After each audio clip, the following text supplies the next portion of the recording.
皆さん、こんばんは。Bang, Hi. Okay, so let's start our Monday. Kasi we only have time frame.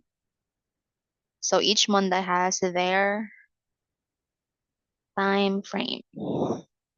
Let's start with Monday sheet.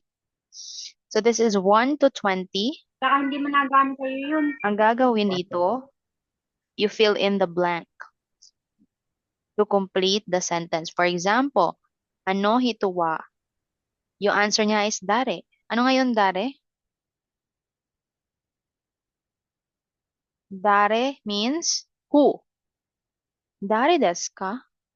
Tinatanong niya kung who is that person. And based sa sagot ng kausap niya, Mira-san desu. So, the speaker is referring to a person. That's why dare yung answer niya dito. Who. And for 1 to 20, you have 30 minutes to answer. Dozo minasan.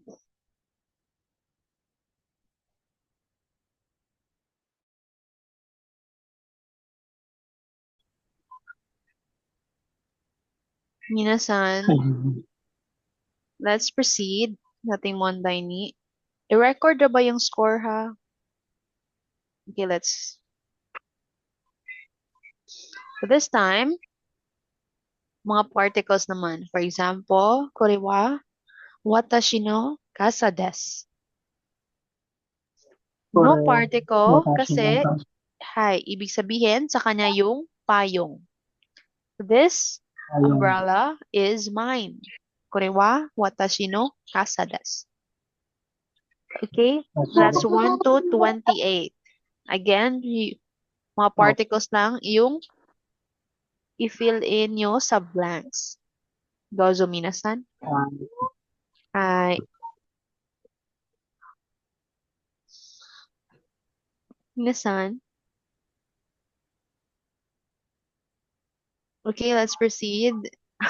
Grabe ha, ang tagal niyo mag-send. Okay lang. Hi. Okay, so ito naman yung Monday Sun. This time, gagawing left form.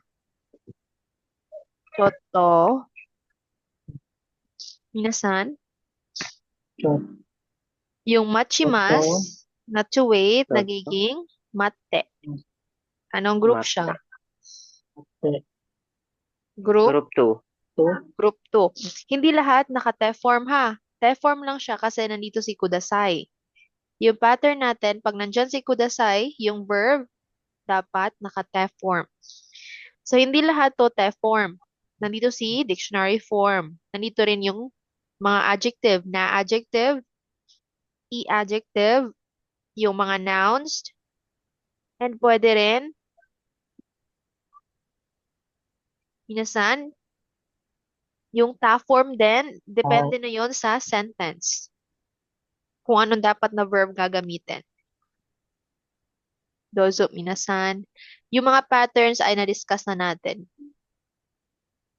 So, good luck. Ganbatte.